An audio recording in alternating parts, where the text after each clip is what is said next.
Hello guys, welcome to computer lab channel. My name is Jay. मेरे पिछले video decimal and binary conversion को ढेर सारा प्यार, लाइक एंड कमेंट देने के लिए थैंक यू सो मच। आप हमारे इस यूट्यूब चैनल पे बने रहिए, मैं आपके लिए और अच्छी अच्छी वीडियोस लाते रहूँगा। और एक बात बताना चाहूँगा, जिन्होंने अभी तक हमारे चैनल को सब्सक्राइब नहीं किए हैं प्लीज़ सब्सक्राइब कर दें। चलिए आज के हमारे इस वीडियो के टॉपिक पर आते हैं। आज की इस वीडियो में मैं आप लोगों को डॉस ऑपरेटिंग सिस्टम यानी कि डिस्क ऑपरेटिंग सिस्टम के बारे मैं एक्सप्लेन करूँगा। आज सिर्फ ओनली हिस्ट्री के मैं बारे में एक्सप्लेन करूँगा। इसके आगे मैं और 3 वीडियो बनाऊँगा जिसमें उसके इंटरनल कमांड्स, एक्सटर्नल कमांड्स और बैच प्रोग्रामिंग के बारे में एक्सप्लेन करूँगा। तो चलिए डॉस का इंट्रोडक्शन दे देता हूँ। डॉस, जिसका पूरा नाम डिस्क ऑपरेटिंग सिस्टम है, जिसे बिल गेट्स यानी जो माइक्रोसॉफ्ट कंपनी के ओनर्स हैं उन्होंने इस डॉस ऑपरेटिंग सिस्टम को बनाया था। इसीलिए उन्होंने अपने इस डॉस ऑपरेटिंग सिस्टम को कॉपीराइट करा लिया था या पेटेंट करा लिया था, जिसकी वजह से इसे MS डॉस यानी माइक्रोसॉफ्ट डिस्क ऑपरेटिंग सिस्टम के नाम से भी जाना जाता है। जैसे कि मैंने कहा, यह एक ऑपरेटिंग सिस्टम है। ऑपरेटिंग सिस्टम वो होता है दोस्तों जो कि हार्डवेयर को ऑपरेट करता है या हार्डवेयर को कमांड देता है। ठीक है दोस्तों, कोई भी डिजिटल सिस्टम दो चीज़ों से मिल करके बना होता है।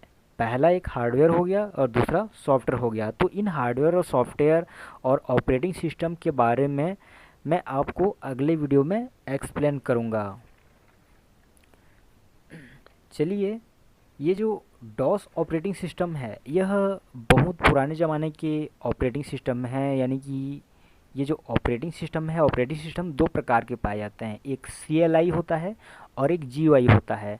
CLI को CUI भी बोला जाता है। तो CLI का पूरा नाम है कमांड लाइन यूजर इंटरफेस। यानी कि हम लोग कोई भी इस ऑपरेटिंग सिस्टम में कमांड देते हैं तो वहाँ पे हम लोग कीबोर्ड के थ्रू उस हार्डवेयर को कमांड देते हैं, फिर उस कंप्यूटर को ऑपरेट करते हैं। वहाँ पे ग्राफिक्स का कोई रोल नहीं रहता, वहाँ पे माउस वर्क नहीं करता।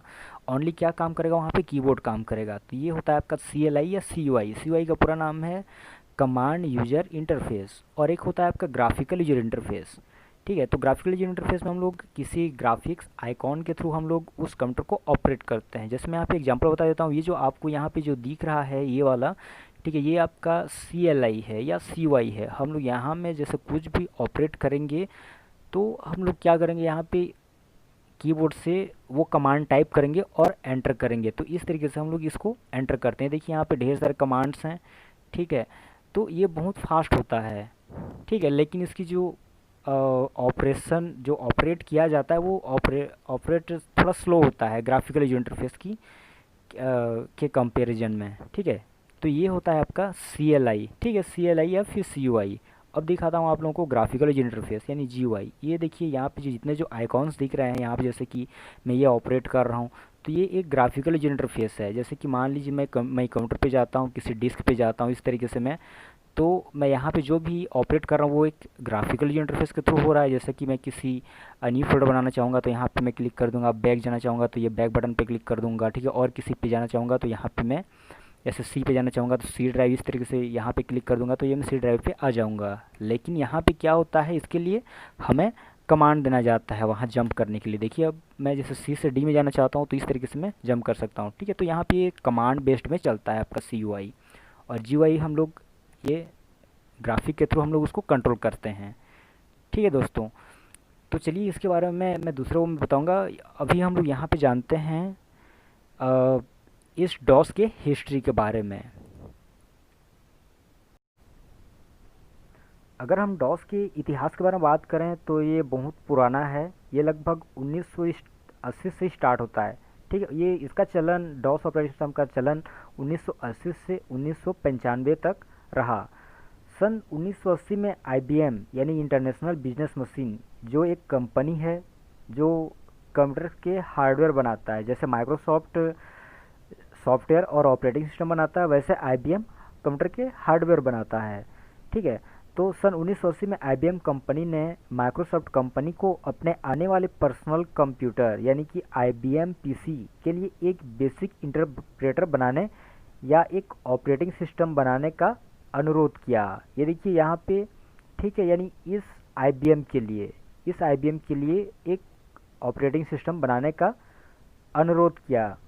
लेकिन ये पहला डील लाइसेंस नहीं मिल पाने की वजह से असफल रहा। लेकिन कुछ सप्ताह बाद माइक्रोसॉफ्ट ने एक ऑपरेटिंग सिस्टम बनाया जिससे एट 86 डॉस या क्यू डॉस के नाम से जाना जाता है। ये देखिए यहाँ पे अगस्त 1980 में क्या नाम से बनाया, आपके 86 डॉस नाम से बनाया। ठीक है, जो डॉस का कौन सा वर्जन था, 0.10। जिसको किसने बनाया था, उसके डेवलपर्स कौन है, आपके टीम पैटरसन। ठीक है, टीम पैटरसन कौन है, एक अमेरिकन कंप्यूटर प्रोग्रामर्स हैं। ठीक है, और उस ऑपरेटिंग सिस्टम का यूज किस में किया गया, आपके सेटल कंप्यूटर में यूज किया गया। ठीक है, तो यहाँ पे देखिए एट सिक्स क्या है, आपके जैसे कि आपके एक माइक्रो कंट्रोलर्स रहते हैं। ठीक है, पहले जो इस्तेमाल किया जाता था माइक्रो कंट्रोलर्स इस्तेमाल किया जाते थे। आज के ज़माने में तो आपके जो प्रोसेसर्स हैं, आपके इंटेल प्रोसेसर यूज होते हैं। जैसे इंटेल में आपके dual core i3 i5 i7 i9 ये सब यूज होते हैं। लेकिन पहले जो यूज होते थे वो आपके 8086 8085 ये सब माइक्रो कंट्रोलर्स इस्तेमाल होते थे। तो इस ऑपरेटिंग सिस्टम का इस्तेमाल 8086 में इस्तेमाल किया गया था, इसीलिए इसको 86 डॉस के नाम से जाना जाता है। ठीक है दोस्तों, तो चलिए आगे देखते हैं। तो देखिए यहाँ पे अब उसके बाद जब माइक्रोसॉफ्ट ने आईबीएम के साथ समझौता कर लिया, कब, 1981 में। ठीक है, तब उन दोनों ने मिल करके एक फर्स्ट पीसी डॉस 1.0 नामक ऑपरेटिंग सिस्टम को बनाया और उसको किसके लिए रिलीज किया, जो पहले जो ऑपरेटिंग सिस्टम जो पहले जो आईबीएम पीसी में करने वाले थे उसमें उसको इंस्टॉल किया। ठीक है, इस तरीके से ये सिलसिला जारी रहा। उसके दोनों ने मिल करके कई ढेर सारे ऑपरेटिंग सिस्टम बनाए अलग अलग वर्जन के। जैसे कि यहाँ पे देखिए, यहाँ पे 86 डॉस है, फिर PC DOS 1.0, PC DOS 1.1, PC DOS 2.0, PC DOS 2.1, इस तरीके से वर्जन आगे बढ़ता गया। ठीक है, लेकिन देखिए जब किसी भी सॉफ्टवेयर का या फिर ऑपरेटिंग सिस्टम का या किसी भी चीज़ का जब अपग्रेड होता है या फिर उसका अपडेट होता है, उसका दूसरा वर्जन आता है, तो पहले वर्जन की अपेक्षा वो काफ़ी पहले से बेहतर रहता है। जो उसमें पहले वाले में जो बग होता है या फिर कुछ प्रॉब्लम्स होता है, उस प्रॉब्लम को अगले वर्जन में दूर किया जाता है। तो ये देखिए यहाँ पे इसके नोटेबल इंट्रोडक्शन में देखिए यहाँ पे कुछ कुछ हैं। जैसे कि ये देखिए आपके फर्स्ट आईबीएम रिलीज, इसके नीचे में देखिए डबल साइडेड डिस्क। वो पहले जो सिंगल साइडेड डिस्क थे, अब यहाँ पे डबल साइडेड डिस्क यूज होने लगा। यानी उसके जो दोनों साइड जैसे डिस्क रहता है ना, उसके दोनों साइड डेटा को रीड राइट किया जाने लगा। देखिए यहाँ पे पीसी 2.0 में हार्ड डिस्क ड्राइव को यूज किया जाने लगा। ठीक है, और उसके बाद इसके जो सब डायरेक्टरीज हैं, सब डायरेक्टरीज को यूज किया जाने लगा। सब डायरेक्टरीज क्या है, वो डायरेक्टरीज के अंदर जो डायरेक्टरीज रहते हैं उसको सब डायरेक्टरीज बोला जाता है। ठीक है, और अलग अलग ये डिवाइस ड्राइवर को वहाँ पे इंस्टॉल किया जाने लगा है, फिर वो सपोर्टेड करने लगा। जैसे कि हम प्रिंटर उसमें कनेक्ट कर रहे हैं तो वो प्रिंटर से वो इंटरफेस कर सकता है। ठीक है, तो इस तरीके से उसमें कुछ कुछ चेंजेस होते रहे। ठीक है, देखिए आपका डॉस पीसी 3.1 ये लोकल एरिया नेटवर्क को क्या कर देगा, ये मतलब इसको सपोर्ट करेगा। ठीक है, यहाँ पे देखिए hard disk partition over 32 MB, आपके 32 MB से ज़्यादा पार्टीशन को एक्सेप्ट करेगा। ये रिमूवेबल डॉस है। ठीक है, यहाँ पे डॉस सेल का यूज किया जाने लगा। ठीक है, ये मेमोरी मैनेजमेंट ये कर सकता है आपका DR डॉस 5.0। ठीक है, तो इस तरीके से उसमें चेंजेस होते रहे और उसके जो ऑपरेटिंग सिस्टम के जो वर्जन्स हैं वो सब बढ़ते रहे। हर साल नया नया उसका वर्जन आते गया। ठीक है, वो अपग्रेड होते गया। जैसे यहाँ पे आप देख सकते हैं। ठीक है, ये डेट लिखा हुआ है, इसके वर्जन्स लिखे हुए हैं और इसके प्राइमरी डेवलपर्स। तो ये पहले माइक्रोसॉफ्ट कंपनी के एक जो टीम पैटरसन है उसने इसको बनाया था, इसके लिए ये उसके डेवलपर्स ये हुए। फिर उसके बाद माइक्रोसॉफ्ट और IBM ने टाई अप अपने आप को टाई अप कर लिया था। ठीक है, दोनों पार्टनरशिप में थे और दोनों ने इस तरीके से ऑपरेटिंग सिस्टम को यहाँ पे बनाते गए। ठीक है दोस्तों, फिर उसके बाद यहाँ पे मैं आपको और एक चीज़ बता रहा हूँ। देखिए मैं यहाँ पे हिंदी में देख रहा हूँ यहाँ पे। ठीक है, तो जो माइक्रोसॉफ्ट कंपनी है, ठीक है, पीसी के लिए ऑपरेटिंग सिस्टम के अभियोजन के पश्चात माइक्रोसॉफ्ट ने इसे IBM को $80,000 में एक कालीन विनिमय शुल्क पर पीसी डॉस के रूप में उपलब्ध कराया। मतलब ये जो IBM कंपनी को माइक्रोसॉफ्ट कंपनी ने उसको पूरी तरीके से बेच दिया, उस DOS PC DOS operating system को। ठीक है। लेकिन आप यहाँ हिंदी में देखेंगे तो इतना लिखा हुआ है, लेकिन अगर इंग्लिश में देखेंगे तो यहाँ पे कितना लिखा हुआ है, यहाँ पे $50,000 लिखा हुआ है। अब पता नहीं कौन सा सही है कौन सा गलत है। ठीक है, ये वन टाइम फीस के लिए पेमेंट कर दिया गया, मतलब पूरी तरह से उसको बेच दिया गया। ठीक है, फिर उसके बाद आपके माइक्रोसॉफ्ट कंपनी ने पीसी से कहा, ये देखिए यहाँ पे माइक्रोसॉफ्ट वर्क अपना कॉपीराइट बनाए रखे। ठीक है, मतलब गेट्स ने आईबीएम से आग्रह किया कि माइक्रोसॉफ्ट ऑपरेटिंग सिस्टम पर अपना कॉपीराइट बनाए रखे, क्योंकि उनका यह मानना था कि अन्य हार्डवेयर विक्रेता आईबीएम के सिस्टम का नकल ना उठा ले। ठीक है, मतलब जो माइक्रोसॉफ्ट कंपनी है, ठीक है, अभी ये तो दोनों साझेदारी में चल रहा है, माइक्रोसॉफ्ट कंपनी और आईबीएम। तो माइक्रोसॉफ्ट ने कहा कि चलिए इसको हम लोग अपना कॉपीराइट करा लेते हैं। ठीक है, अपना इसको अपने नाम से पेटेंट करा लेते हैं, ताकि इसका कोई दूसरा क्लोनिंग ना उतार सके, उसका कोई नकल ना उतार सके। ठीक है, तो कॉपीराइट क्या होता है, अगर मान लीजिए कोई सेम टू सेम उस तरीके से ऑपरेटिंग सिस्टम को उतार लेता है, फिर सिस्टम को बना लेता है, तो कॉपीराइट का उल्लंघन माना जाता है।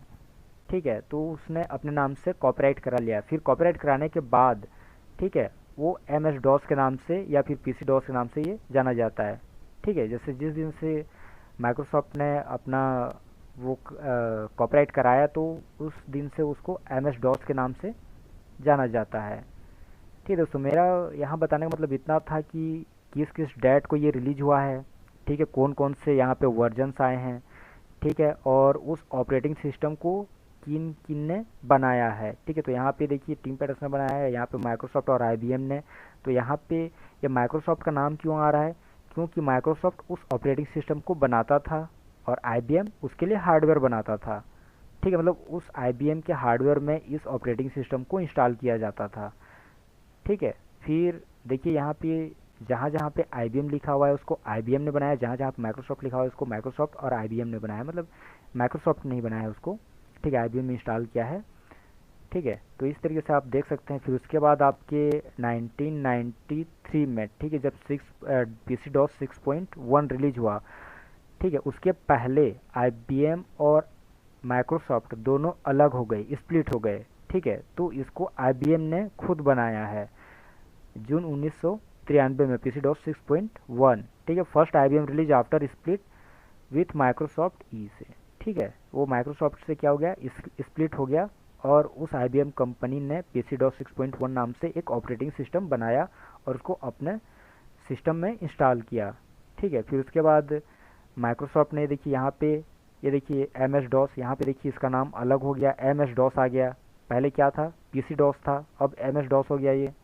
ठीक है, ये अब माइक्रोसॉफ्ट का ही है ये सब।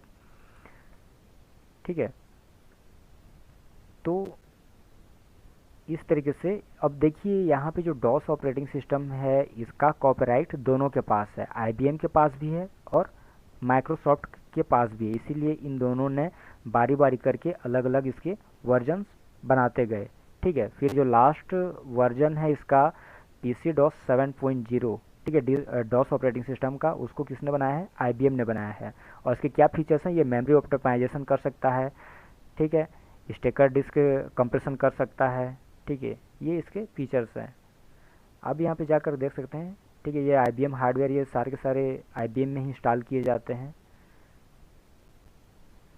ठीक है दोस्तों, बस इस वीडियो में इतना ही।